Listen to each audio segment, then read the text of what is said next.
അടുത്ത കാലത്തായി നടക്കുന്ന ചില കൊലപാതകങ്ങളുണ്ട്. യുവാക്കൾ നടത്തുന്ന പറയുന്ന കൊലപാതകങ്ങൾ. ആ കൊലപാതകങ്ങൾ ചില സിനിമകൾ കണ്ട് അതിൽ പ്രചോദനം ലഭിച്ചതിന് ശേഷമാണ് ഇങ്ങനെ ചെയ്യുന്നു ഒരു പ്രചരണം നടക്കുന്നുണ്ട്. അതിനെക്കുറിച്ച് ഒരു അന്വേഷണം നടത്തുകയാണ് ഈ വീഡിയോയിൽ കൂടി. ഫിലിമി പ്ലസിലേക്ക് എല്ലാവർക്കും സ്വാഗതം.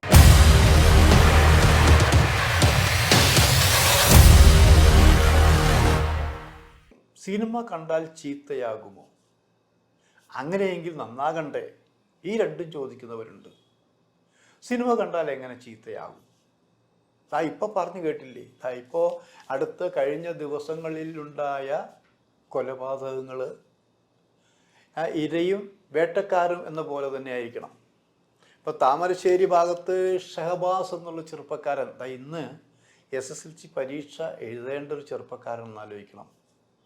ആ ചെറുപ്പക്കാരൻ നിഷ്ഠൂരമായി കൊലപ്പെടുത്തി 4-5 പേര് വിദ്യാർത്ഥി കൂട്ടുകാർ ചേർന്നാലോചിക്കണം.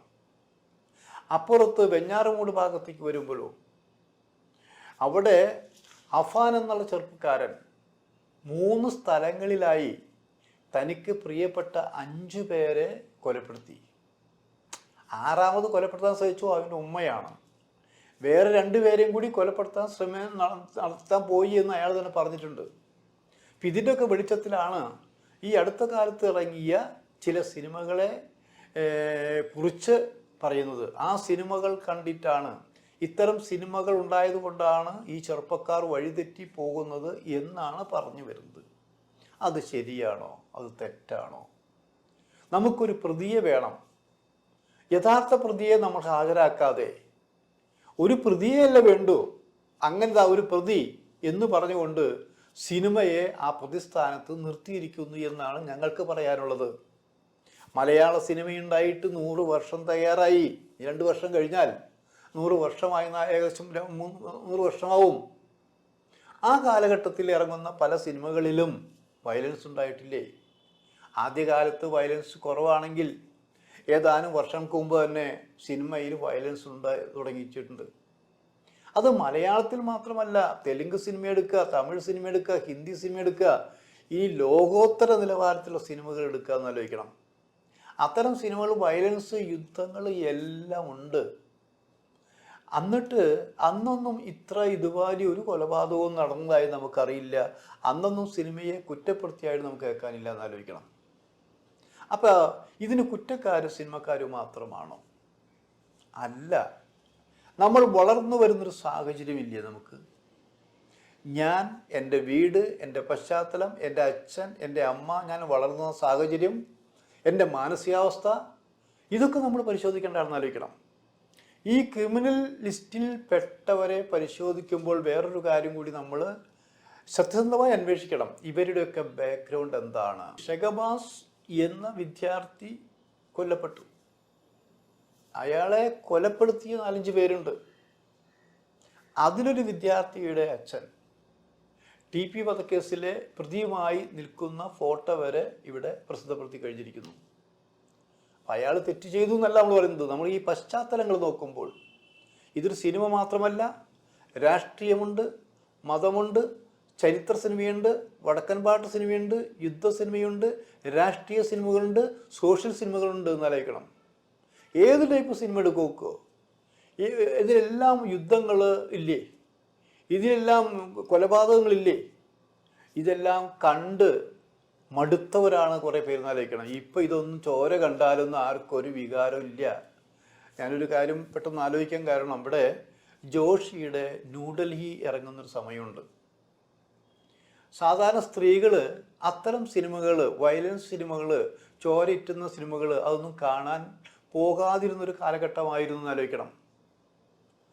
ഇത്തരം സ്ത്രീകളെ ഈ സിനിമ ആകർഷിക്കില്ല എന്ന് പറഞ്ഞവരെ ഞെട്ടിച്ചുകൊണ്ട് തിയേറ്ററിൽ ഭൂരിഭാഗവും സ്ത്രീകളായിരുന്നു ആ സിനിമ കാണാൻ വന്നത്.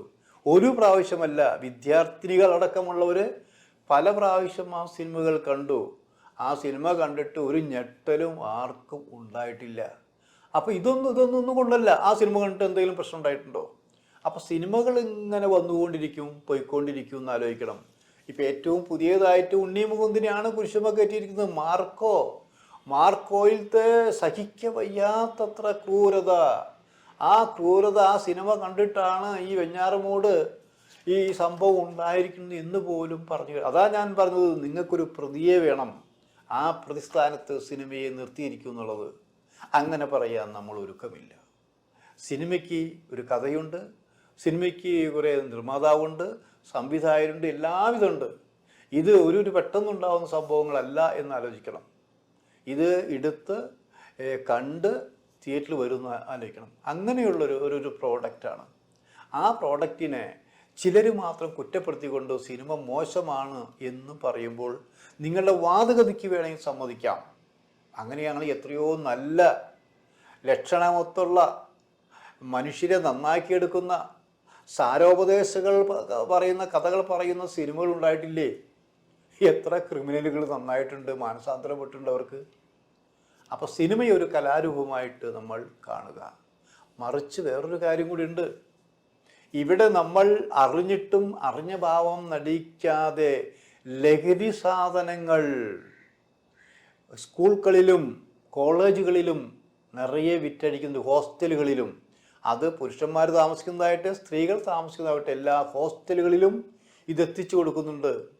ചില സ്കൂളുകളിൽ കോളേജുകളിൽ അവിടത്തെയുള്ള കോളേജുമായി ബന്ധപ്പെട്ട ചിലർ തന്നെയാണ് ഏജൻറ്റുമാർ എന്നും പറഞ്ഞു വരുന്നുണ്ട്. അതെന്താ നിയന്ത്രിക്കാൻ പറ്റാത്ത?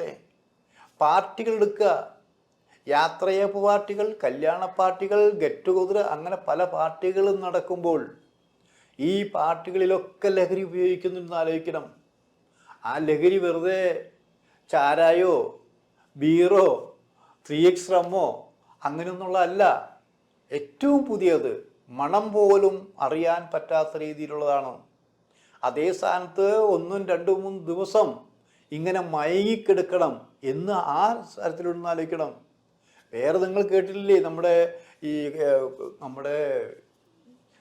കേരളത്തിൽ തന്നെ പല ഭാഗങ്ങളിലും ഈ വിഷം പാമ്പുകളെ കൊണ്ട് കൊത്തിച്ച് വിഷം ലഹരി അങ്ങനെ അതിനു വേണ്ടി വളർത്തുന്ന സങ്കേതങ്ങളുണ്ടെന്ന് ആലോചിക്കണം.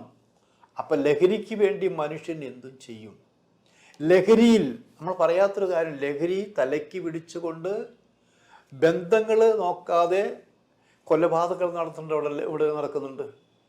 അപ്പം അതിനെക്കുറിച്ചൊക്കെ അറിയാഞ്ഞിട്ടല്ല. അപ്പം നമ്മൾ ഭരണാധികാരികളോട് പറയേണ്ടത്, പ്രതിപക്ഷത്തോട് പറയേണ്ടത്, മതമേലാധികാരികളോട് പറയേണ്ടത്, നിങ്ങൾ ഒരുമിച്ച് നിന്നുകൊണ്ട് ഈ വലിയ വിപത്തിനെതിരെ സംഘടിക്കണമെന്നുള്ളതാണത്. അങ്ങനെ സംഘടിക്കുമ്പോൾ നിങ്ങളുടെ അതിൽ പാർട്ടിക്കാരുണ്ടായിരിക്കാം, നിങ്ങളെ മതത്തിൽപ്പെട്ടവരുണ്ടായിരിക്കാം, നിങ്ങളെ ബന്ധുക്കളുണ്ടായിരിക്കാം, വേണ്ടപ്പെട്ടവരുണ്ടായിരിക്കാം. അങ്ങനെയുള്ളവർക്ക് നേരെ കണ്ണടയ്ക്കാതെ, അവർ സംരക്ഷിക്കാതെ, അവരെ രക്ഷിക്കാതെ നിയമത്തിന് മുന്നിൽ അവരെ കൊണ്ടുവന്നുകൊണ്ട് ഇതിൻ്റെ റൂട്ട് എവിടെയാണ്, ഇതിന് തായ്വേരെവിടെയാണ്, ആ തായ്വേര് അറുക്കുന്ന രീതിയിലുള്ളൊരു ഭരണ സംവിധാനം, അന്വേഷണ സംവിധാനം നമുക്ക് ഉണ്ടായേ പറ്റൂ. അതില്ലെങ്കിൽ നമ്മളൊക്കെ വെറുതെ കുടം കമഴ്ത്തി വെച്ചുകൊണ്ട് വെള്ളം ഒഴിക്കുന്ന പോലെയാകും. കാരണം ഇന്ന് നമുക്കൊക്കെ ഈ സംഭവം നടക്കുമ്പോൾ ഇവിടുത്തെ എല്ലാ രാഷ്ട്രീയ പാർട്ടികളും ഇങ്ങനെ സട്ടക്കുട്ടം എണീറ്റിരിക്കുകയാണെന്ന് ആലോചിക്കണം. അവരൊക്കെ വലിയ വക്താക്കളായി മാറി. ഇത് ഇന്നലെ ഉണ്ടായ സംഭവമൊന്നുമല്ലല്ലോ. ഈ ലഹരി എന്ന് പറഞ്ഞാൽ എന്നേ ഉള്ളതാണ്. ലഹരി മാഫിയ വർദ്ധിച്ചു വരുമെന്ന് ആലോചിക്കണം. അവരുടെ പിടിയിൽ നിന്ന് മോചനം കിട്ടാത്ത രീതിയിൽ പോകുമെന്ന് ആലോചിക്കണം. നമ്മൾ ആരെയാ ഇപ്പോൾ രാഷ്ട്രീയ നേതാക്കന്മാരുടെ മക്കൾ അവരെ സംരക്ഷിക്കുന്നില്ലേ? ഏതെല്ലാം രീതി സംരക്ഷിക്കുന്നുണ്ട്? അന്വേഷണ ഉദ്യോഗസ്ഥന്മാർക്ക് റിപ്പോർട്ട് മാറ്റി എഴുതേണ്ടി വന്നിട്ടില്ലേ?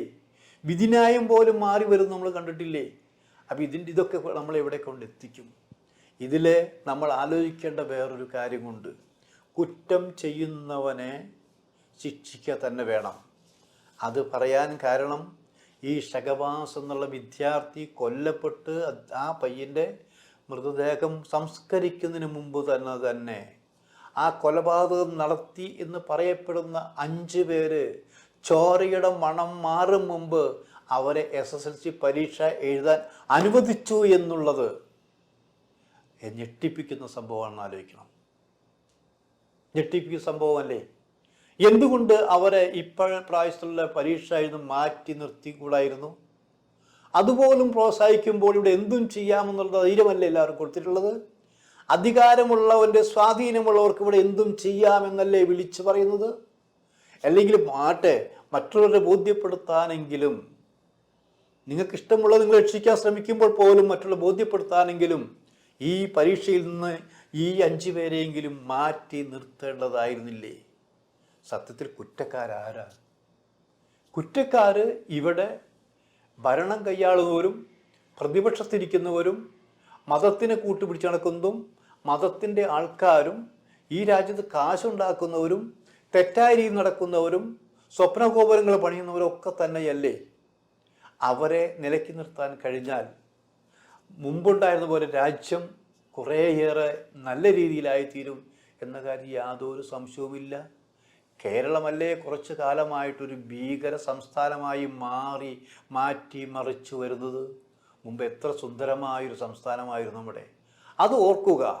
ഓർന്നിട്ട് നമ്മുടെ മുഖ്യമന്ത്രി ഇനിയെങ്കിലും ശക്തനായിക്കൊണ്ട് കണ്ണ് അടച്ച് മുഖം നോക്കാതെ പ്രതിസ്ഥാനത്തോടെ ശിക്ഷിക്കണം, നിയമം നടപ്പിലാക്കണമെന്നുള്ളതാണ്.